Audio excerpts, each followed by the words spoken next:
All right. Well, good evening, everyone, and welcome to the John Henry Soto Show. My name is John Henry Soto, and as always, I have Mr. George Batista with us, as always.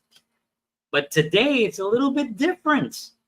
Today it's going to be a little bit different. George is actually going to be the guest. So we're going to have George. He's going to talk about the wellness programs. He's going to talk about, actually not wellness, the weight loss programs that have been the craze in America for the last, 50 years, I would say. It's been a really, really big thing since, I know Jack LaLanne back in the days, the black and white footage of him getting in shape and all that. That was sort of like the beginning stages of fitness and the awareness of fitness in the world and on media, and people talked about it a little bit more because of Jack LaLanne, and he was an incredible. We should do a show one day on Jack LaLanne and and talk about him because he's really impactful, and the Joe Weider also, and those guys that have really impacted and just put nutrition and health out in the forefront, where before it wasn't so much because people were eating better and just people were eating more from the farms. Today is a little bit different. So we're going to show some statistics. And then George, of course, he's a wellness expert. He's also knows a lot about supplements and about the body. And we're going to be talking about that as well. Now, I do have to say, where is that thing that I got to show here? I do have to actually state that these statements have not been evaluated by the Food and Drug Administration. This program is not intended to diagnose, treat, cure, or prevent any disease. Please seek the advice of your doctor. And now, after that disclosure is out of the way, let's talk about some facts. I like that. Before we do that, George has some. I just want to acknowledge someone who was a real. People. Yeah, because you mentioned Jack LaLanne, you mentioned Joe Weider, you mentioned a lot of there's a lot of these health guys out there who are out there and did some amazing stuff, and they really brought attention to health, nutrition, and all this. There was one gentleman who did it really, really well. We just recently lost him. His name was Richard Simmons. For those of you who maybe who are younger, maybe did because he was around. I mean, he was huge in the 80s and the 90s. But he was a guy, tremendous character, tremendous personality.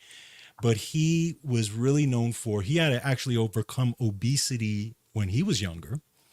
And he turned around and wanted to teach people how to overcome obesity. And he did that through his exercise programs. He had a very famous program in the 80s called Sweatin' to the Oldies, where he had a lot of people, all different shapes and sizes, in the video who were actually, participating in it, and became one of the most popular videos of the time.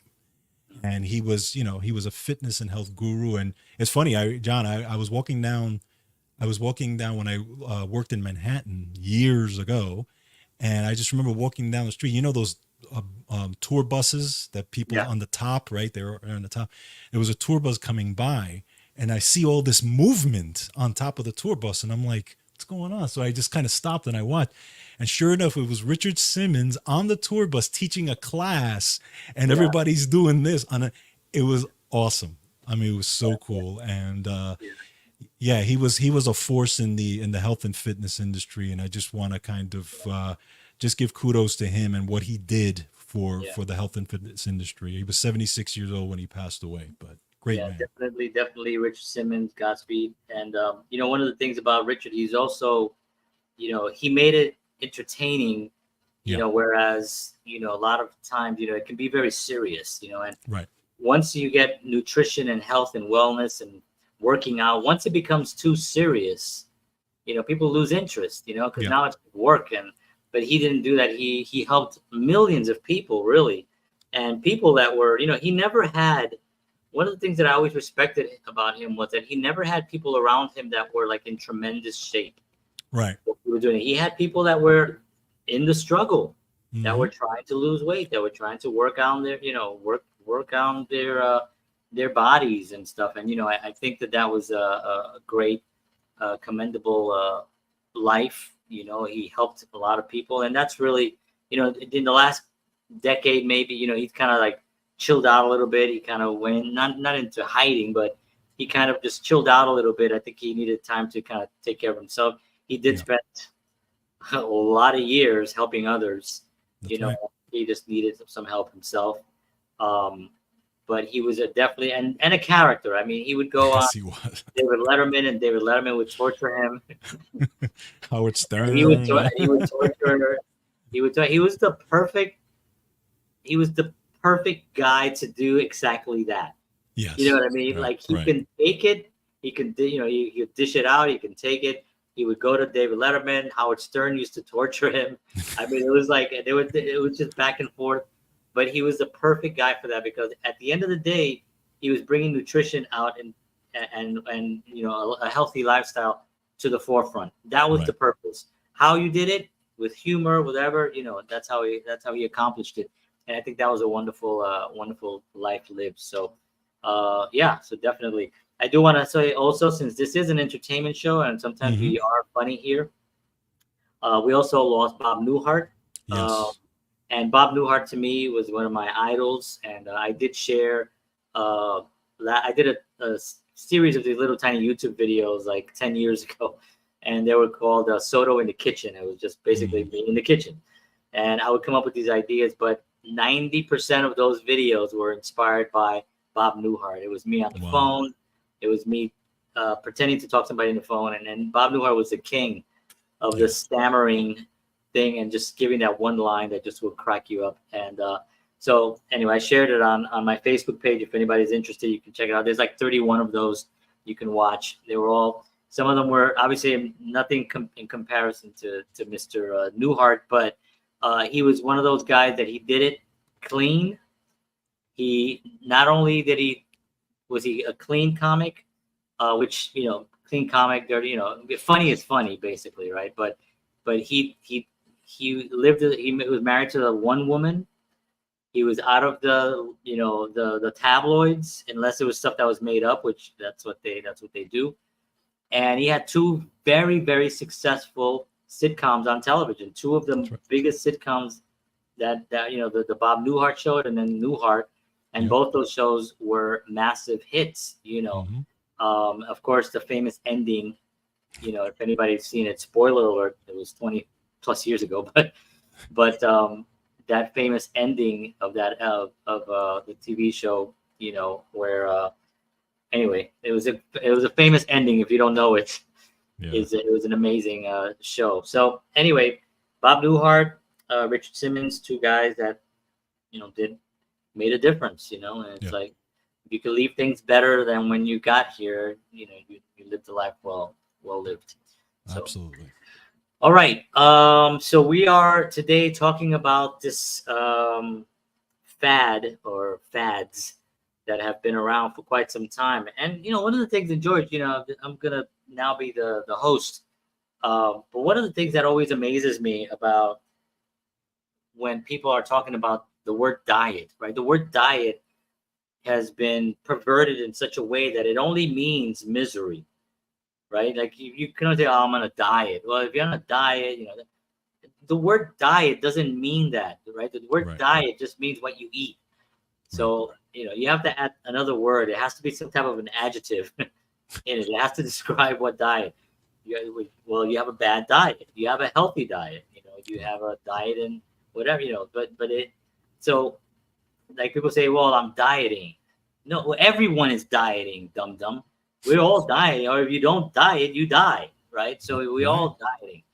So I want to get very specific with some of the things, you know, and do you know, as you know, as I know you read a lot and you have your show, the Wellness Talk Show with George Batista. You can watch that as well every Sunday.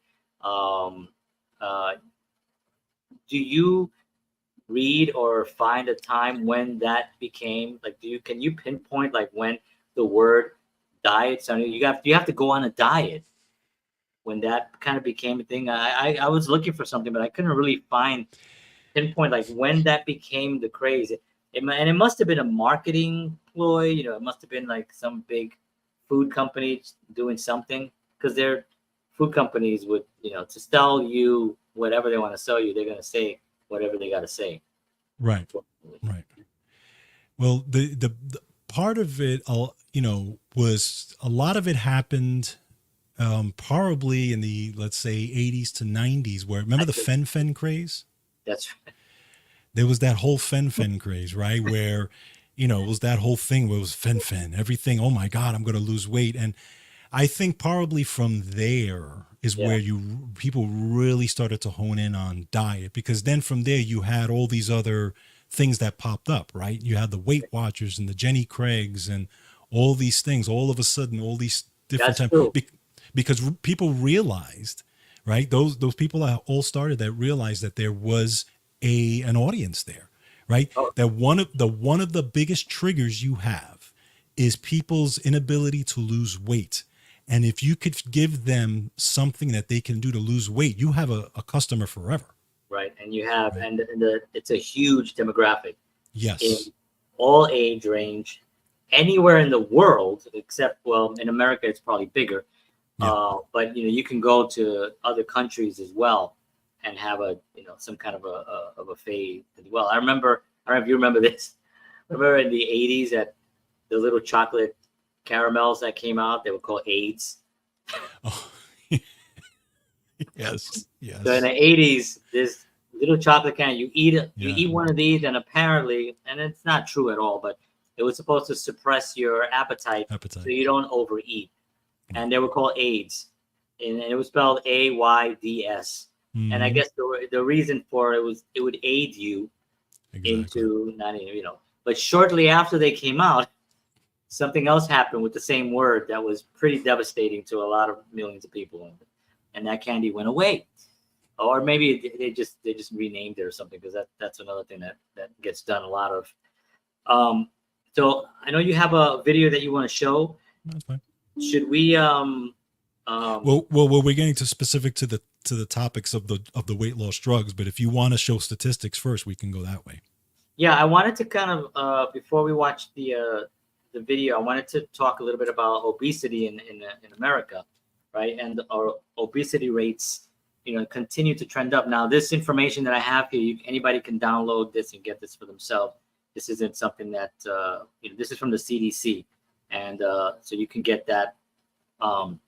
So it's estimated that a little over 42% of American adults have obesity, while about 30.7% are overweight. I mean, that's 42 is like half. That's like close to half. Yeah.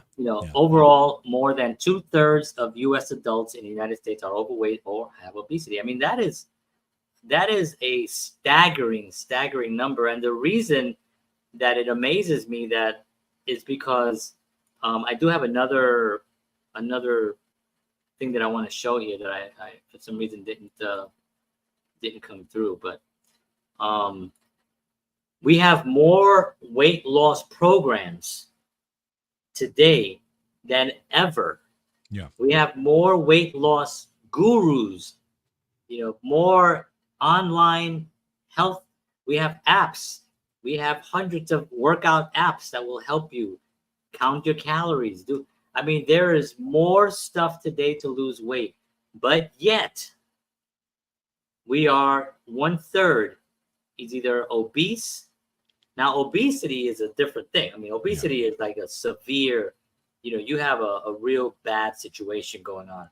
And then overweight is like, that's just somebody who's just, if you're, whatever your scale is, if you're at a certain height, you should be around this range, right? And basically being 30 or over or 40 pounds over that, or 20 pounds, they consider that overweight. So you may not be huge, but you may be just not in the best shape. That is a tremendous statistic, and this is why we do our show, is because we want to ask the question, well, what is different from 50 years ago to today? Now I know George knows way more than I do, and I'm sure a lot of you out there are going like, yeah, I know exactly what it is. But for those that don't, put your questions in the comments here. And if you have an answer of what it is, put it in the comments there, and we'll discuss it.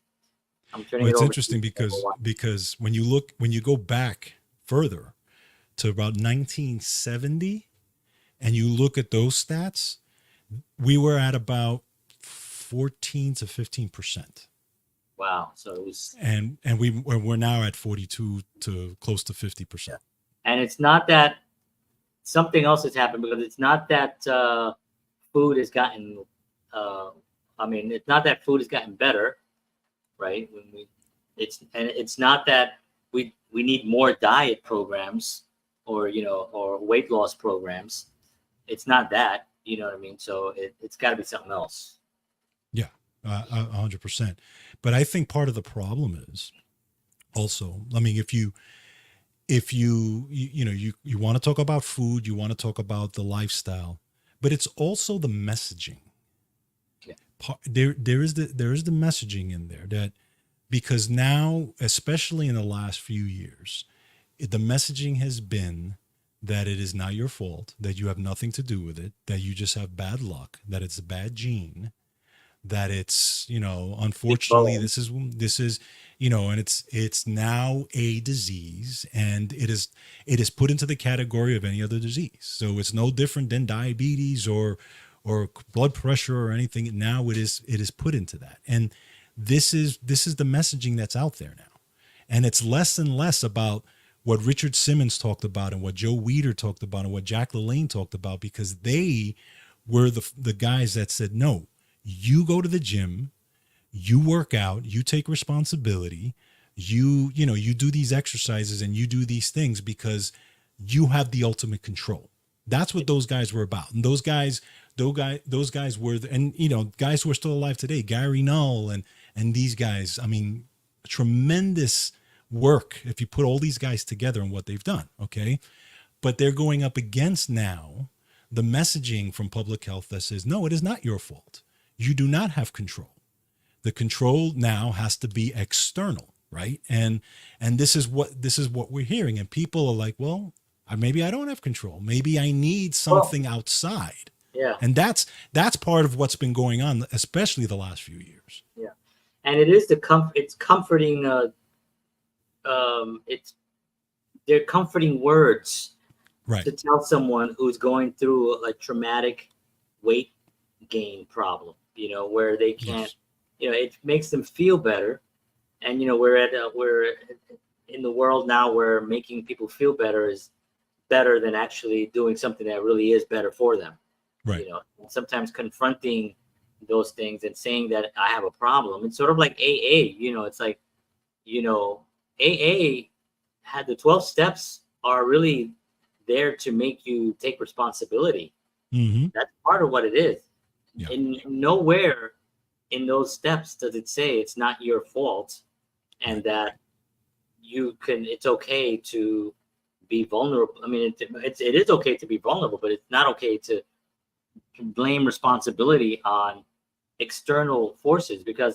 But again, don't you think, though, this is a question, don't you think that it's just difficult for anyone to lose? If they go to the gym, I know people. Listen, I worked in the health club industry for 18 years, and I would watch people coming in,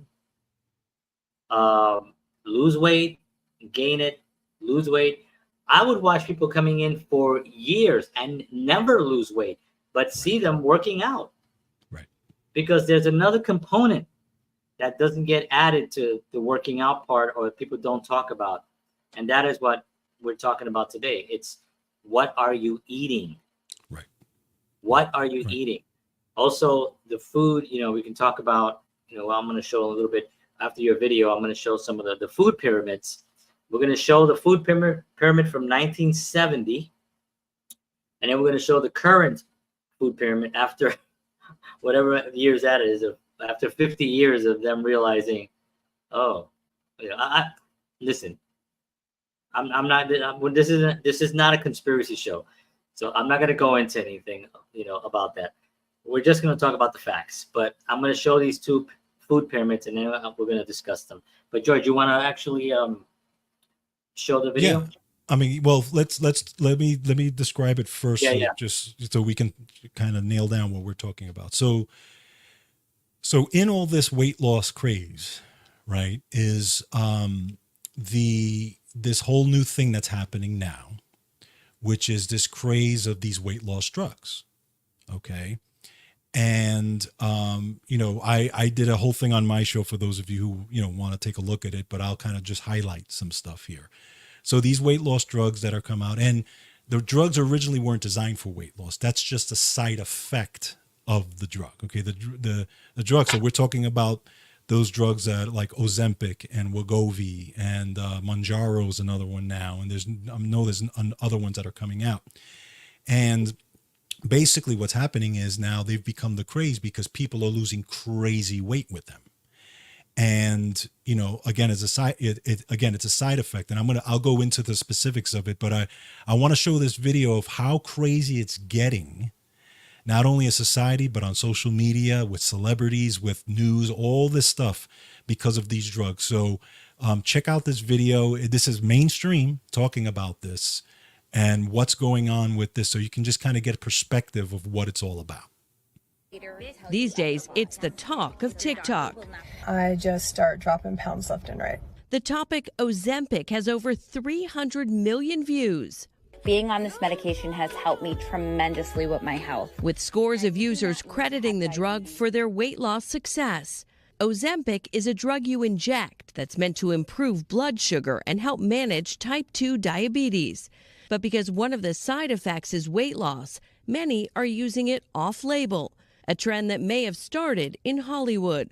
Talk show host Andy Cohen even recently tweeting, "Everyone is suddenly showing up 25 pounds lighter. What happens when they stop taking Ozempic?"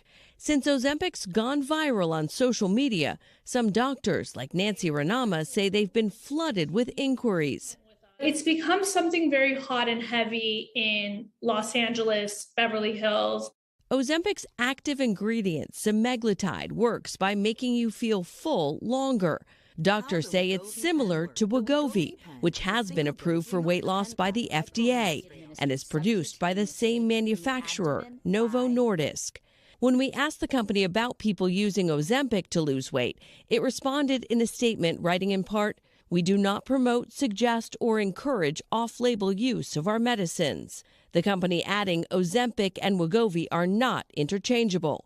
However, the FDA tells NBC News healthcare professionals can choose to prescribe drugs off-label when medically appropriate. Anna McKenna has documented her 45-pound weight loss journey with Ozempic on YouTube. Interestingly enough, it has been my easiest weight loss attempt and my most successful. She agrees that Ozempic isn't a magic pill, adding her side effects have included headaches and fatigue, a price some may be willing to pay for weight loss. Gosh, I didn't even know any of this. Yeah, so this is okay. So I want to get, while we're on it, I want to kind of get into the specifics. And again, these are just highlights. I won't go into like really scientific stuff, but just stuff that you guys need to know about these medications. Okay, it's just so in case folks are out there who are looking at it, and and I always say, I want you guys to be informed. Okay. So Ozempic, just so you guys know, is, again, it's a once a week injection. Now, it was approved for type 2 diabetes. That's initially what it was for. Again, the weight loss was a side effect, okay? Now, the ingredient in it is called semaglutide, all right? Now, I'll explain why that's important, okay? Because in our bodies, we have a hormone called GLP-1. Okay, it stands for glucagon-like peptide 1. And it's naturally produced and secreted by our endocrine glands when we eat. Okay, so what this natural hormone does is it slows your rate of digestion when you eat. Again, this is normal people, just when you're eating food normally. Okay, but it also another thing this hormone does, it goes to your brain and it tells your brain, okay, you're full, you've eaten enough, that type of thing. So what they did was they kind of looked at that that hormone, and they basically said, can we produce this synthetically, right? So they went back, and this was years, and they produced it synthetically. And the reason why that's important, because if you're slowing the rate of digestion, you are going to actually help your blood sugar, because you're not going to get the spikes in blood sugar that people do that can lead to diabetes, which is great. But the problem is that they produced it synthetically and into an injection. So now the natural hormone that's produced by your body when you eat has a half-life of 1 to 2 minutes, maybe all the way up to about 5 minutes. Okay. When you inject this synthetic version, it stays in your system for 5 weeks. Okay. 5 weeks. So now why is that important? Because you have 5 weeks of when you eat, it's literally forcing your stomach to slow down the rate of digestion. You're literally slowing down your digestion. That's what's going on, okay, for 5 weeks. So of course, you're not going to eat as much, because now you're not as hungry. And then sure enough, you start to lose the weight. And that's kind of the magical part about it. Okay, because it's, that's why so many people are losing weight so crazy. It's literally, people are eating less, they're getting a full signal, and they're keeping that full signal for 5 weeks. So the questions are, of course, number one, what happens when you stop it, right? But number two, what are the side effects? Well, again, anytime you're using a synthetic drug or any kind of medication, there's always the risk of side effects, right? Yeah. So the light side effects, just so you guys know, are headaches, vomiting, diarrhea, okay, and intestinal problems, right? Okay, those are like just the lighter side effects. Then we can go to the next ones, which are the heavier side effects, which is called stomach paralysis, which means that you're literally, all of a sudden, you can't digest food anymore. You can't digest food the way you were, okay? Then we have the bigger side effects, pancreatitis, inflammation of the pancreas. Yikes. Okay, that's a bad one, right? And just recently now, another one is, and these are on label, actually. You can actually read it right off the label, a higher risk of thyroid cancer. And then the big one that just came out literally like a couple of weeks ago, and I did a thing on my show, where it actually, it's called, I forgot what it's called. Let me see if I have it down here. It might not be down here, but it's something to do with your eyes. So basically what it is, it's like a neuropathy in your eyes that basically can lead to blindness. Okay. All right. And they just discovered that one. Okay. So the question is, it's like, okay, number one, do you have to stay on this thing, because what's going to happen? And then number two, are you going to deal with the side? Now, of course, they're going to say that the side effects are rare, but there's already like 2 or 3 big lawsuits that have been happening now, because they're saying, these people are getting injured by this. Those folks who had these really bad side effects are getting injured. Yeah. So then, so my question always goes, okay, so is it worth it? Is it worth it? Again, you're seeing celebrities, you're seeing this all over the place. Everybody's, losing all this weight, and my question to everybody out there, is it worth it for you? Do you think, okay, well, these side effects are rare? I always say, okay, side effects are rare until they happen to you. Right. Then they're not so rare, right? Because the person who gets it, probably thought the same way. Yeah. So that's the craze that's going on right now with this whole thing. That is insane. And one of the questions I immediately ask is like, who are the celebrities? And what are they doing? Did you hear that? Sorry. Yeah. And what are they doing? Are they promoting it? Are celebrities promoting this? That's because I don't, that's the first I've ever seen it. Of course, I'm not in that space, right? So I wouldn't see that anyway. But it's just very interesting that they're saying like Hollywood, promoted by Hollywood. Well, we all know that Hollywood sometimes is run by not Hollywood, because Hollywood is not a person, right? Hollywood, it's just a place, and there's a lot of actors going in there. What do they mean by Hollywood? Do they, I need names. Who are the people? There's a million actors in Hollywood, right? Mm.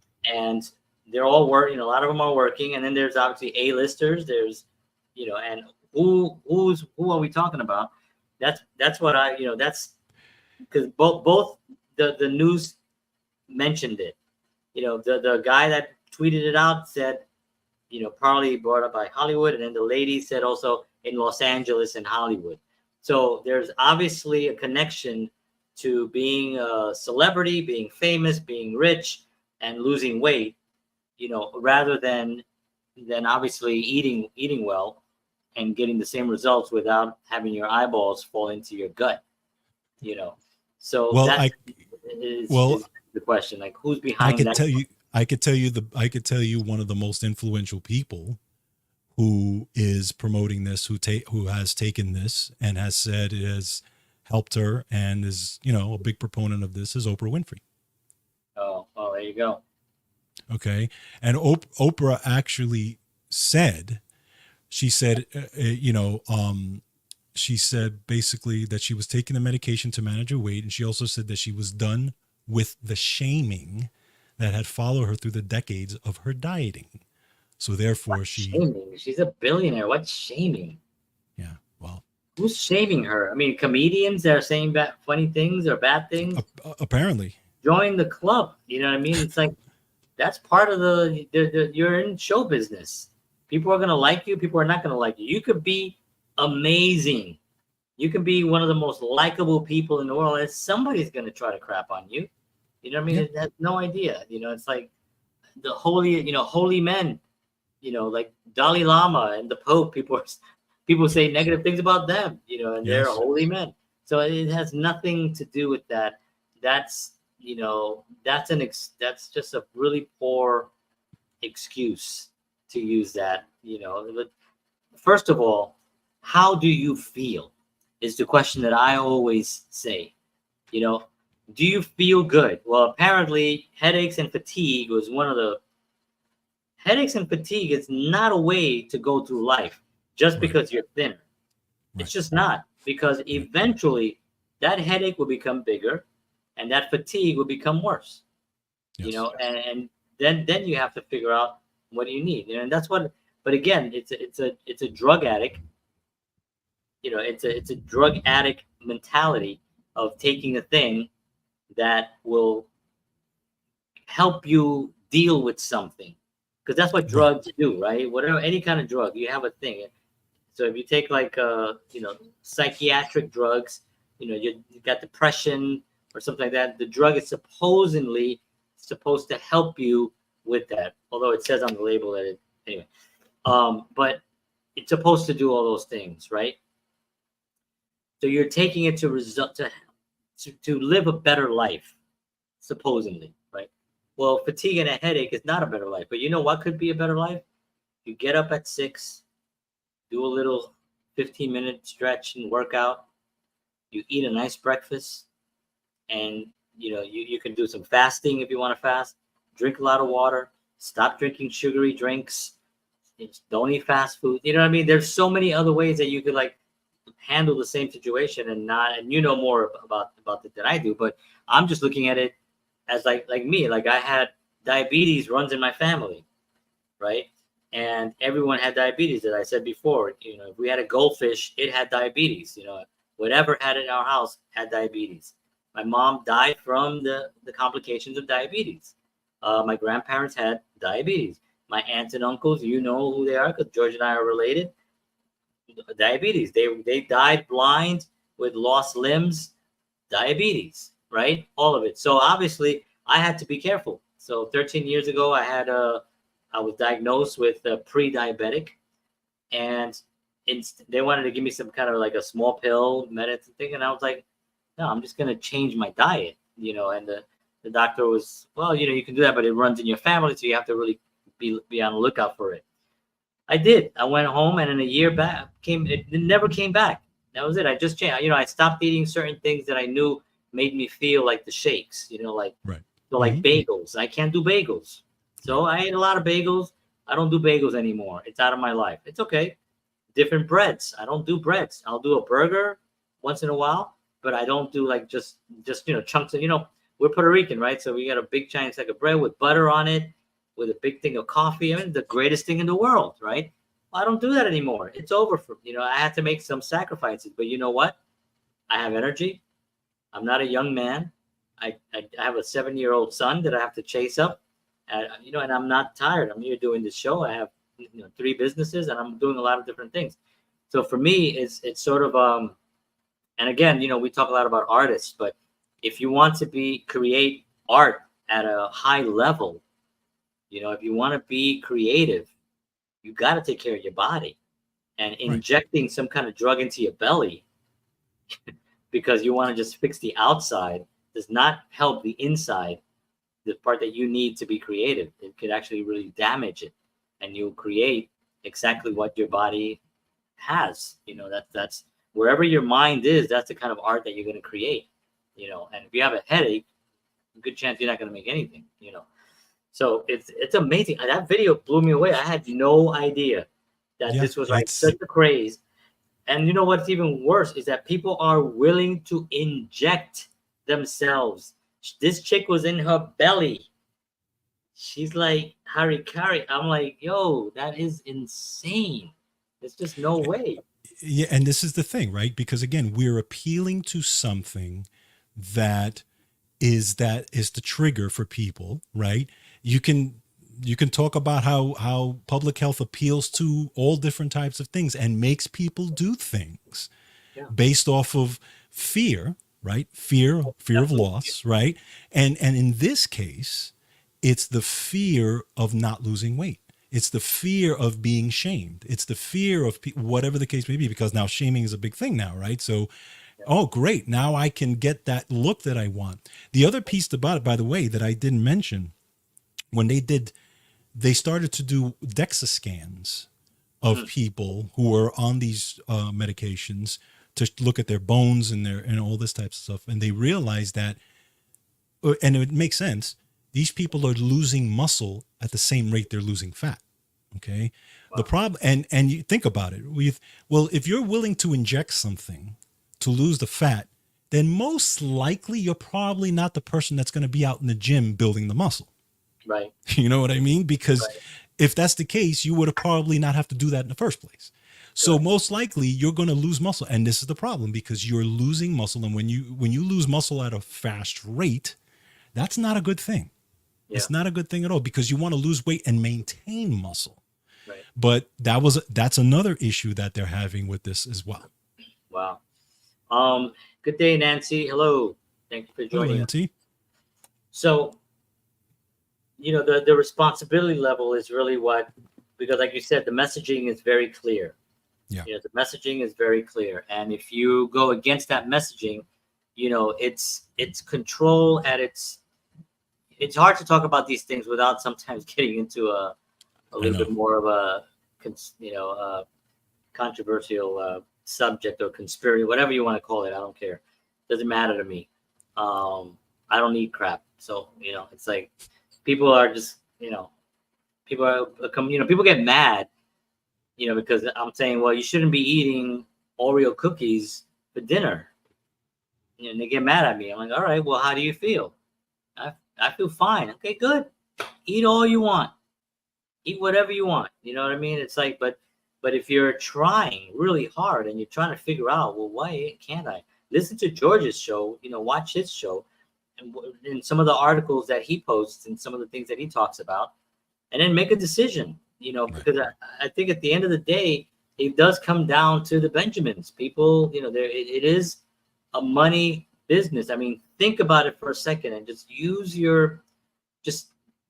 pull yourself out of a minute and just look from out to in. Here's an opportunity for an industry to not only control what you eat, but control you after you get ill when you eat the food that they control.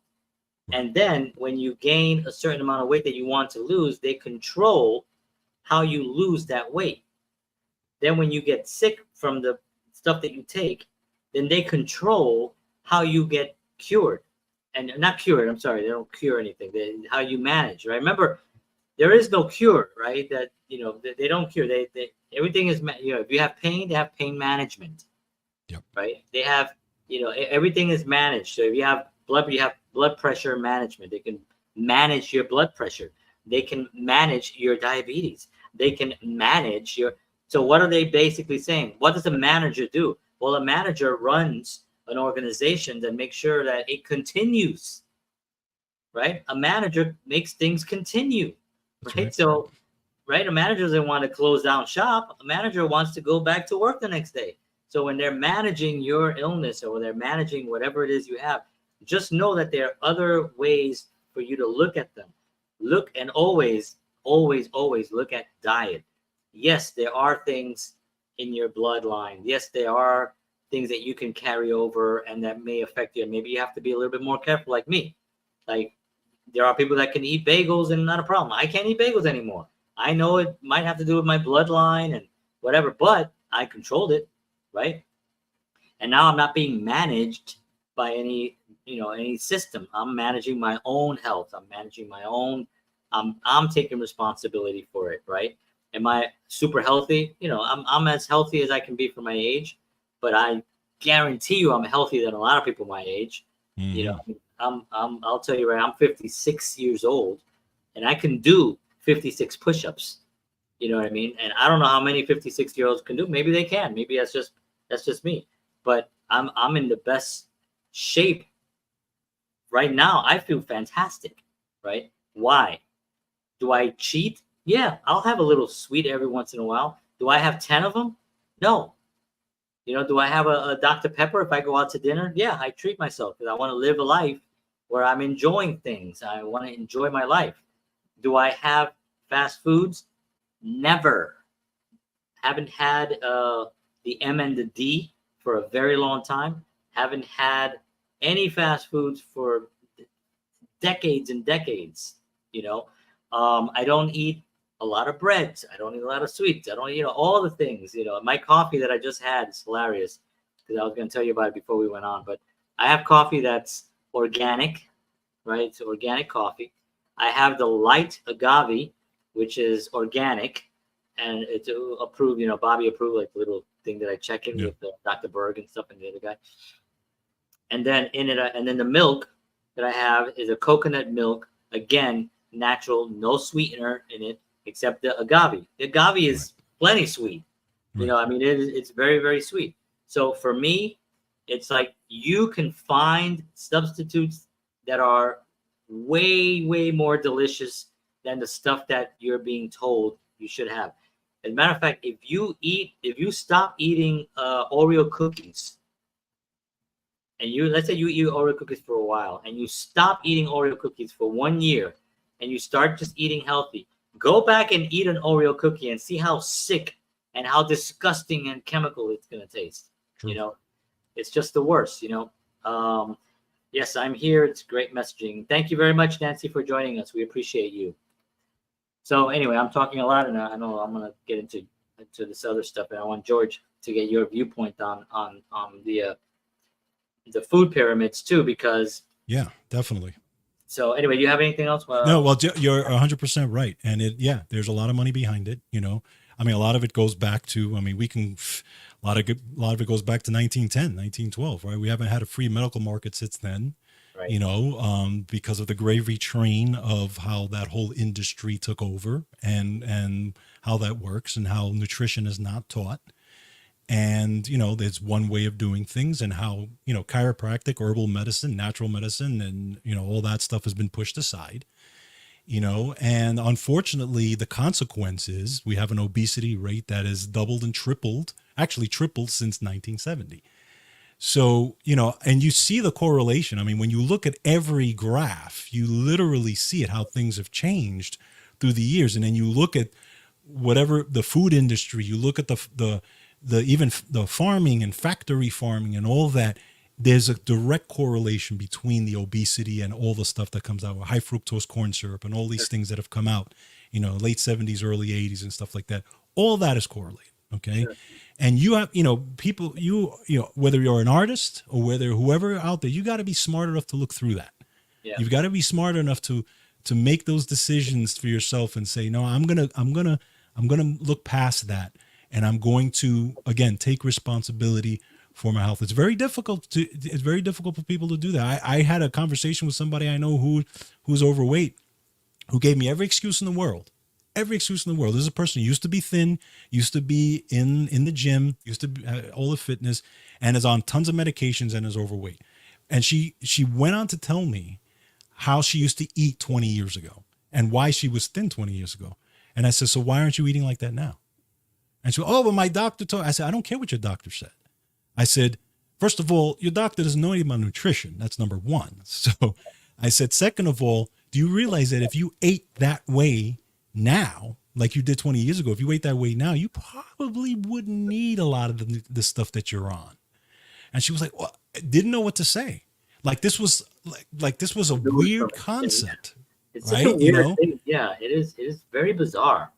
Yeah. It's very bizarre. Like, I don't know where that comes from. I have a hard time losing weight. Luckily, I don't fall for injections like I was told to do. Juicing and natural vegetables. Yeah, I mean, good for you, Nancy. Good for you. Great. Good job, Nancy. Absolutely. Everything has an after effect. I don't want to have complications later, and on no bread, no pills. Exactly. And a good point on that, Nancy. Very good point. Everything has an effect. There was no such thing as you taking something that doesn't have an effect. Okay, there's always an effect. Yeah. Exactly. So you have to understand the issue is how big of an effect is it going to have, right? And how is your body dealing with that effect? Because your body, whatever you take in, whether it's food or an injection or whatever it is, your body has to handle it, and it has to adapt to it, and it has to either create inflammation or detox it or do something with it or store it, right? That's because your body is a thing. Your body is a machine. Your body is a living thing that actually does things, and it also wants to survive, right? The first thing of the body wants to do is survival of the host. That's number one. Then your body has to take in everything, and your body has to adapt, and then your body has to create inflammation. Your body has to heal itself, and your body has to do all these things, and you don't have to tell it to do these things. Your body does this automatically, and that's why when you take in good stuff and you bring down the inflammation, the body does it automatically. You don't have to tell it, okay, you don't have to tell it to heal your cut. It does it. Okay. Right.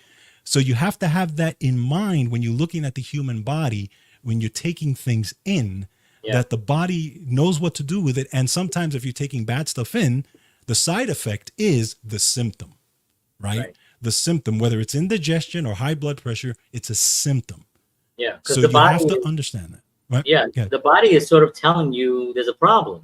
Exactly. That's what those side effects are. Right. You know, if you got a headache, it's like the body is saying, "Well, I'm telling you, there's something wrong right now." That's why when people people have they'll get a headache and they'll be like, "Oh, where's the aspirin? Or where's that?" Well, your body is not lacking aspirin, right? It's not in need of aspirin. It's in need of something else. Generally, it could be salt, potassium, right? Magnesium. It could be something that you're depleted. Sometimes you can literally, and this, I'm in Florida right now for another week, so it's, it gets hot here. But if you eat like a banana, and you drink some water and you take some salt, even it's not good for you, but even if you have a bag of salty chips and a glass of water and a banana, it's better for you than for taking the drugs, because at least the salt, you're getting the salt to replenish it because you've been sweating. The water, you replenish the water, and then the banana will give you the potassium you need. You do need more than that, obviously, but that at least will alleviate a little bit more, right? Than the drug. And, again, these are things that these are things that your body needs. These are the minerals that your body actually needs, and they run on. Right, and of course, always seek your doctor for advice. Okay. You want to show those graphs? Yeah. I was also going to say one thing, because the last thing I'm going to say is, if you go to any supermarket right now, 90, probably more, I'll say about 90% of everything that's in there didn't exist about 100 years ago. Correct. So it was made, it was engineered, it was manufactured in a factory by humans, putting chemicals and things together. and mixing it up and coming up with things. So look at the food that you're eating. Was it around 100 years ago? Better yet, just give 50 years ago. Well, maybe not 50. Let's just say 100, just to, because we know it wasn't around 100 years ago. So 100 years ago, what were they eating? Where people were always, were thinner. I follow a couple of sites on Instagram where they show people from like the 1920s and 30s walking down the streets, Right. and they've taken AI and they've they've cleaned it up through AI, and it looks amazing. Almost 90% of everyone is thin in all these things. I'm talking about from New York City to Paris. I've seen things in Germany. There was things in Dallas. There was all these videos, and they're all over the world. People that got video cameras and did these black and white old clips. They just cleaned them up. And was that what foods were available? Did they have Oreos in 1910? No, they did not. So look at it and think of it that way. There's also people that are more spiritual and religious. They call it the God diet, right? Right. The God diet is like, if God made it, eat it. If God didn't make it, don't eat it. Right. So fruits, vegetables, animals, if you're, carnivore, eggs, chickens, and things like that, fish, so that's another way that I kind of look at it. All right. So in 1970, we had the first food. Well, I think there's a little bit of there's a little bit of a controversy not controversy, but the food pyramid was actually put together a few years earlier, I think, like in Switzerland or something. And then it was adapted here, like around the 70s, but it wasn't really put into play till what they say, like 1992 or 90, something like that. So, but this particular one is from 1970. And, so if you Google food pyramid, you might read that it started in 1992. This is likely the time that America put it into circulation, but it was invented by the Swedish in the 1970s. So this is what actually we were advised to eat. Now, you can go back in time and see what companies were being run by what individuals and what were they pushing, to the masses. So look at the bottom. The bottom is what you're supposed to eat the most of. Right? This is the pyramid. The stuff that's at the bottom is what you should be eating the most of, and then it goes down to the top. So the stuff at the top, like look at the meats. The meats, they don't even want you eating meat, per this thing, And at the bottom here, look at all the grains, all the bread, everything. Why? Because wheat, they figured out ways of mass producing this wheat in a way where, it was also GMO'd. Early on, a lot earlier than people realized.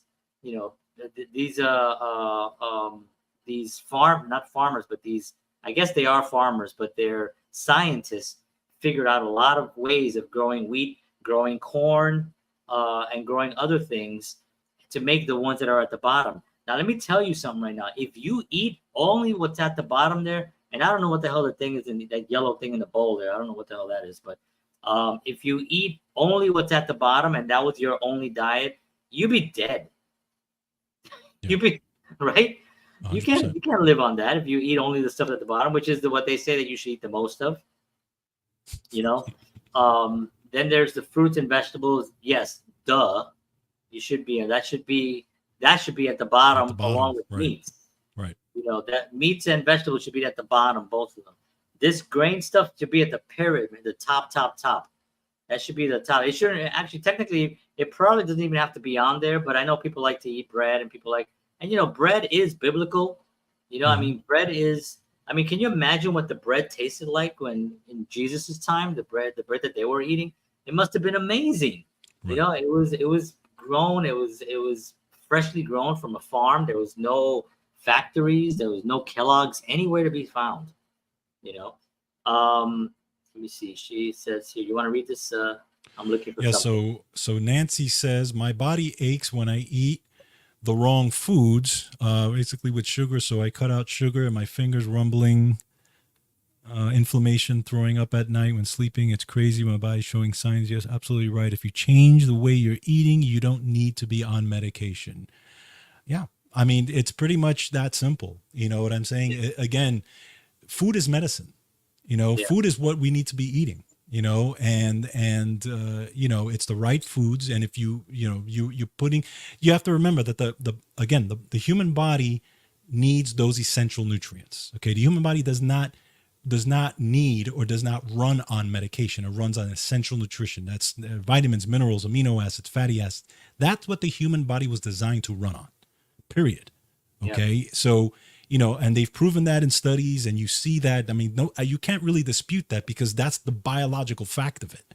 Right. So the point is that if you give the body the nutrition that it needs to run, then you're at less risk of having to deal with medication. Not saying zero risk, because there's nothing that 100%, but at least even if you are heading towards something, you may have less of you may be able to reverse it, or may be able to deal with it much better if you're already taking in the nutrition that you are supposed to be taking in. Yeah. And there are some doctors, you know, I think the doctors practice medicine. It says it in their thing. They have their doctor of medicine. Right. You know, it doesn't say doctor of health, doctor of nutrition, doctor of wellness. It's a doctor of medicine. So they only know one thing, which is medicine. You know, okay, fine. And medicine is needed for some things. You know, we're not knocking all of medicine. What we are saying is that a lot of the stuff that people take, we really truly believe that they're caused by the effects of some of their foods that's in their diet. Now, I'm not saying you eat it once. I'm talking about in order for somebody to get diabetes, right? I mean, diabetes is a horrible thing. People who have it, you know, and there are some people who are born with it and have a real problem. They can't control their blood sugar, and they're young kids that actually have it, you know, and it's a tragedy and stuff. So it's not across the boards. But if you're an adult, if you're suddenly in your 30s and suddenly now you got diabetes, and the doctor tells you, yeah, you're type 1, you know, or God forbid, type 2, just know that took a long time for you to get to that point. You know, it's like obesity, right? People, this is why the drug, whatever it's called, Magnavox, what's it called? Ozempic? Yeah. Whatever, you know, that's why Ozempic is like, you know, why it's a quick fix. They inject themselves with this thing, and they're just like, because they think, but I'm saying, no, it took you probably 20 years to become that. You know, you think that this one thing is your body is suddenly going to revert. Yeah, you'll lose some weight, but in that process, I just see nothing but disaster coming in the next 5 to 10 years. We're going to see people, unfortunately, it's the same thing with vaping. People started vaping because it's like, well, now it's safer now. It's better than cigarette smoke. And now they're finding out it's worse. It actually, your lungs get soft and can collapse. So vaping is the worst thing you could do. So you have to take responsibility. And this is something that people do not like to hear. And we talk a lot about that here. And if you're an artist and you're out there trying to go on auditions and you're eating a couple of donuts before you head out the door to your audition, just know that you're going to struggle in the long run, you know, and you're going to have slowdowns, you know, and it's just going to happen. So it takes a while. Yep. And Nancy said that's why cancer is a high rate of cholesterol, high blood pressure, and body pain. Yeah, absolutely. 100%. And here's another thing to piggyback on that, on the nutrition piece. This is something that a lot of people don't understand. When your body, again, when we talk about nutrients, right? Deficiency is a problem. Nutrient deficiency is a real problem. It's not just also what's in the food. It's also what's not in the food, right? So if your body is lacking nutrients, okay, that's actually going to make you crave more food. Why? Because if your body had all the nutrients it needed, it wouldn't need to crave all the food because it has all the nutrients it needs. Okay. So this is what, and veterinarians found this out with animals, because there's a concept called pica with animals where, like dogs and stuff that were lacking nutrients, they'll start eating anything that's on the ground. They'll eat like wood and they'll eat all these types of things because they're lacking nutrients. Okay. Right. Well, human bodies who have cravings, pregnant women know this very well, right? Because pregnant women, if they're not on, good vitamins, they lack nutrients, because remember, when they're pregnant, it's split between the mom and the baby, right? So they automatically start to lack nutrients, and that's a lot of reasons, plus a lot of hormones and stuff like that, why they get cravings. Well, people can get cravings due to a deficiency. Okay. So this is why also you start to see people eating more and eating the wrong foods. Okay. Because they're craving, so if their body is craving that nutrition, that is a thing. Okay. So also on top of all that, the nutrition piece is extremely important in that.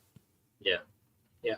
And definitely the cravings are, and I think also a lot of these foods, and I shared something recently where they were talking to two scientists. Oh, it's my cat. To scientists that were actually, they work for a food company, and they were actually talking about how they have to figure out ways of getting people to want to eat more. Right. Because a lot of, another thing that people, and this is something that, again, this is, if you follow our show, we can repeat ourselves here because there is a certain narrative that we have in our show. We're consistent. It's basically what we are. So, a lot of these food companies, these major food companies, they are publicly traded companies, meaning that they are on stock exchange, meaning that people invest their money in buying stocks. So, so if you have a company that sells, I always say donuts, right? But if you have a company that sells coffee mugs, right? Well, and it's a publicly traded company, well, the following year, you have to sell more coffee mugs to make your stockholders happy. Right. It's just like any company, so drug companies, food companies, they need to sell more of whatever it is they sell in order to make everyone happy, and people are investing in these companies. They need to find out how, if we're selling Ritz crackers, which is one of the worst crackers you could eat, actually. It's like one of the top ones. It's like Ritz crackers, and I think there's a couple of other ones, but Ritz are bad. Cheez-Its. These are completely factory manufactured. There's barely any health in it at all. You can literally, if you season the piece of paper and eat it, it's the same nutritional value as these things. Then there's the other Doritos, right? Doritos, very popular Doritos, right? You might as well just lick the butt of a cat. Here's a cat. You want to eat this? Come here. I'll give you my cat. You can lick her butt. And it's basically like just the same nutritional value as a Dorito.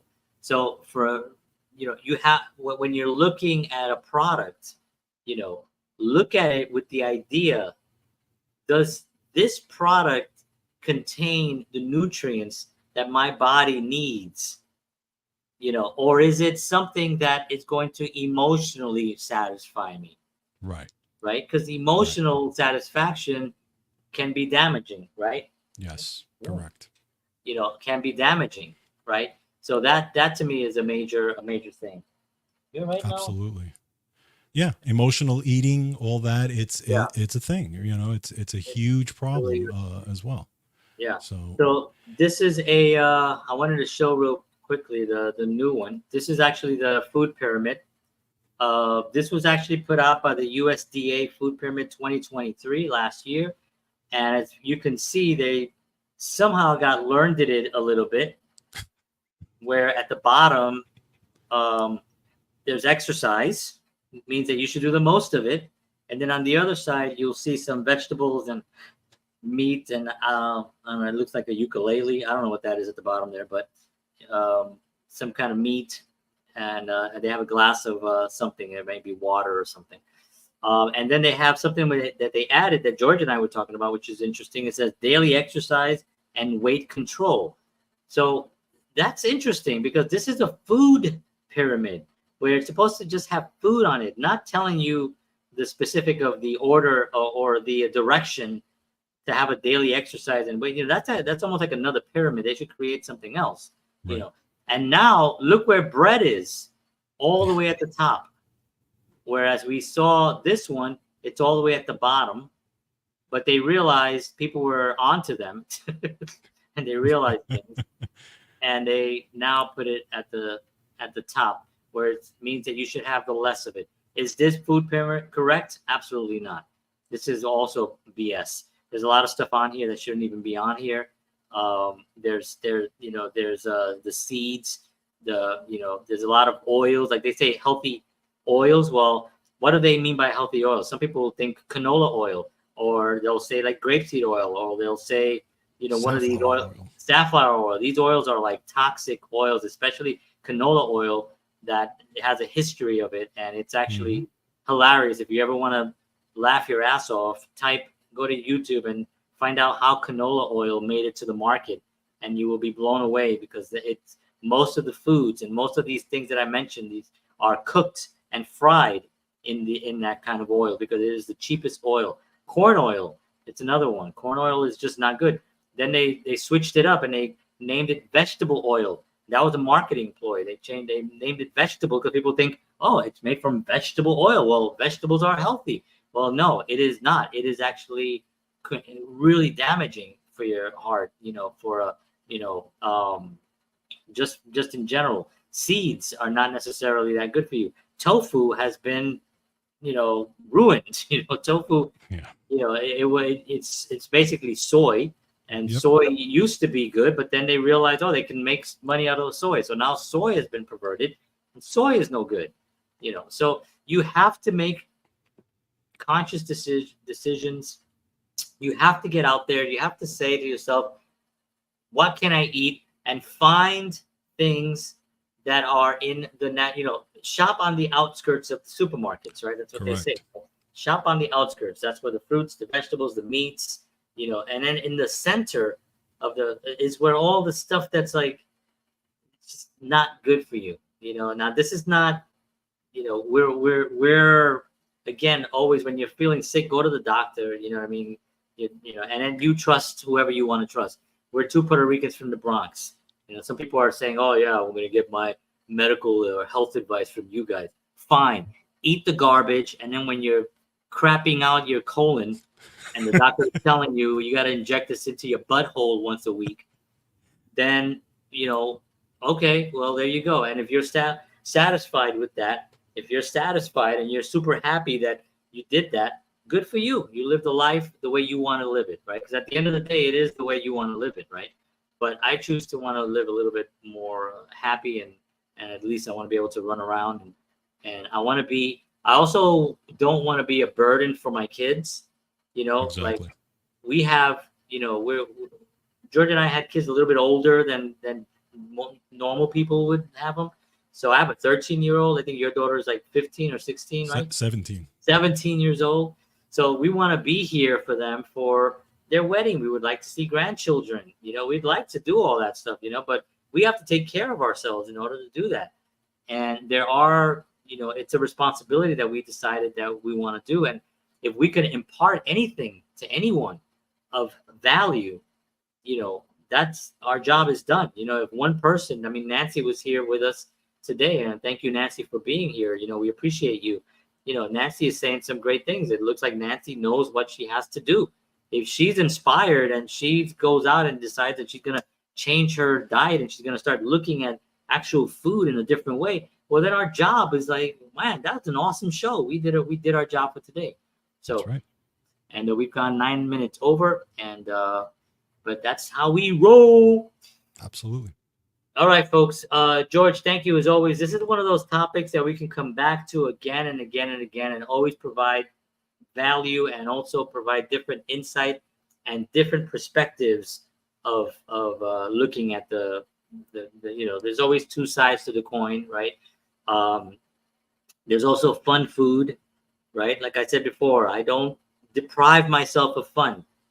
I just don't abuse my body because of it. And my daily diet has nothing to do with that. Today I had at the restaurant, I had a grilled piece of chicken. I had some roasted zucchini, and I had a little bit of brown rice. Nice. And I had water. That was my meal today. Now over here, I have an Entenmann's cake. No, I'm just kidding. As soon as I get off the air. What happened to John? Type 3 diabetes. He had like a new one. No, but right here at night, I had some crackers that I ate. They're these like good crackers that were sweetened with agave and all this stuff. That's what I would eat. I'll have a little bit of my coffee, and I'll have some tea, and it's all for me very enjoyable. And if you feel that you're being deprived and you want to live a happier life and you want to eat the food you want to eat, but you're not feeling well, then you may want to look at that a little bit closely and decide how important is your health to you. That's the main question you have to ask. If you don't care, we only live once, and that's what you want to do, then that's fine too. I've heard people say that too. Yeah. It's like, fine, do you, right? Absolutely. All right. Well, George, thank you very much as always. Like I said, we Thank could you, talk sir. about this all night long. Great information. Please follow George Batista, the Wellness Talk Show. He's got like thousands of people that listen to his show. He knows a lot. He has great doctors on there, great information. So follow him, and he's got great health wellness day information and also supplements as well. So, and we'll be back again next week. Okay, hold on. I'm actually traveling, so we might actually next week have another show. We may record one. We don't know yet, but we will be here next week in some form or another. It's 7 p.m. Central, 8 p.m. Eastern Standard Time next Sunday. Thank you very much I'm John Henry Soto, George Batista. Have a wonderful night, everybody. God bless. Take care of yourselves. And as always, peace. Peace.